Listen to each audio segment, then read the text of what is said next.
Money Leaders, masih lanjutannya kemarin kita bicara tentang mindset di tahun 2021. Hari Senin kemarin ya, sekarang kita bicara tentang financial. Nah, kalau saya bawa ini ke dalam dunia finansial di dalam corporate, 3 bulan terakhir di tahun 2020 ini, bulan depan ya, mulai bulan 10, Oktober, November, 11, dan Desember bulan 12, rubah sikap kita secara finansial. Nah, ini terlihat diskusi yang panjang ya. Saya diskusi dengan beberapa pengusaha cukup panjang, tapi saya ringkaskan intisari seperti ini. Setiap financial, kalau Anda sudah punya financial manager ataupun director, even better, lebih bagus. Tapi kalau nggak punya, which is you, pengusahanya yang berpikir seperti ini. Setiap financial department itu seharusnya memiliki project yang sekarang bukan cuma sekedar menganalisa keuangan, bukan cuma sekedar membuat neraca, apalagi sampai financial yang cuma diperlakukan sebagai accounting. Fungsi-fungsi ini penting guys ya, memang betul kita harus ada kontrol, kita harus ada check and balances ya tentang keuangan kita. Tapi fungsi dari finansial zaman sekarang di dalam kondisi yang tidak sama dengan tahun 2019 harus berubah. Nah, sikapnya seperti apa coach? Jadi sikapnya adalah cuma satu kata, financial people harus menjadi jembatan untuk lintas divisi. Dan semakin hari saya semakin yakin bahwa tidak ada yang bisa bergerak project di dalam perusahaan kalau nggak financial people-nya terlibat langsung. Kenapa? Karena setiap project di perusahaan membutuhkan dana atau biaya, butuh resources, butuh persetujuan, butuh sebuah support secara finansial keuangan. Nah, jadi kalau financial people menjadi jembatan, dia akan memiliki project menghubungkan antara satu departemen dengan departemen lain, atau membuat projectnya departemen tersebut menjadi goal dan berhasil. Dan saya katakan departemen kita ambil ada 5 departemen di perusahaan. Satu adalah departemen yang berhubungan dengan HRD. HRD mungkin teman-teman tahu kan, urusannya kan cuma perekrutan ya, edukasi people, kemudian grooming budaya dan segala macam, which is good.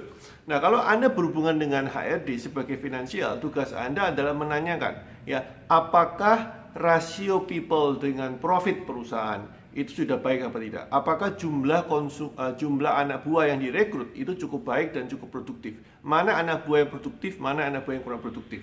Nah, pertanyaan seperti ini adalah pertanyaan finansial yang diajukan kepada HRD. And then terus gimana coach? Setelahnya si finansial tadi akan menjadi penjembatan terhadap project HRD tadi. Kita tanya, katakanlah HRD, ada punya project apa? Oh, saya punya project untuk mempopulerkan company kita dalam bentuk mempromosikan company kita supaya banyak talenta-talenta tertarik dengan kita. Saya membutuhkan yang namanya katakanlah company profile atau portfolio atau video. Nah, Anda ingat bahwa kemarin baru saya diskusi dengan marketing. Marketing lagi berhubungan dengan agency yang akan memfoto produk dan jasa, atau memfoto produknya dengan jasa agensi itu untuk menjual ke konsumen.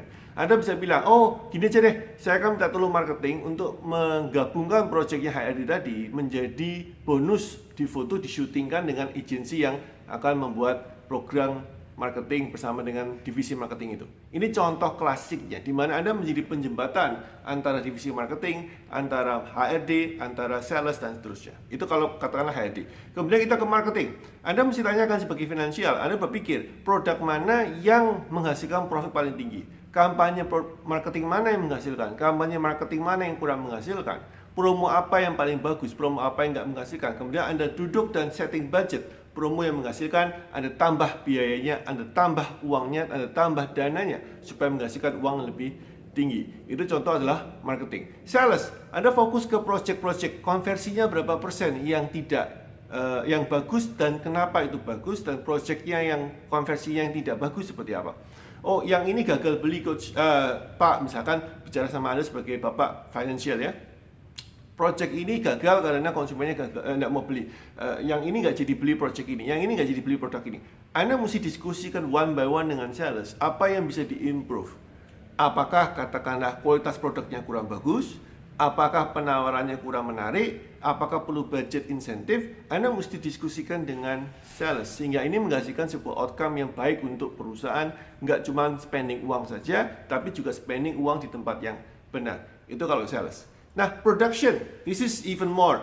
Anda mesti bicara dengan production, Anda bicara masalah quality dan efisiensi. Apakah kualitas yang diinginkan oleh marketing dan sales, produknya itu bisa diproduksi dengan kualitas yang lebih baik dan biaya yang lebih rendah? Apakah ada produk-produk yang tidak lagi perlu diproduksi dan menghambat jalur distribusi dan memperlambat proses produksinya atau membuat cost menjadi tinggi karena nggak efisien dan toh juga barang itu nggak laku. So diskusikan dengan bagian operation.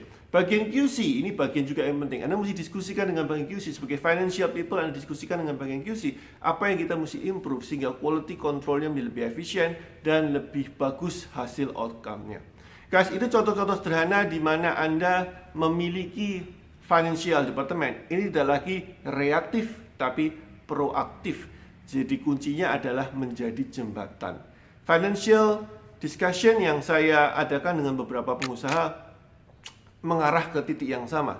Di dalam kondisi seperti ini, financial discussion harus berhubungan dengan mensinergikan semua divisi dalam perusahaan sehingga kita tidak kedodoran dan uang yang kita spending, investasinya tepat menghasilkan return yang baik untuk perusahaan kita. Semoga bermanfaat. See you tomorrow. Bye-bye.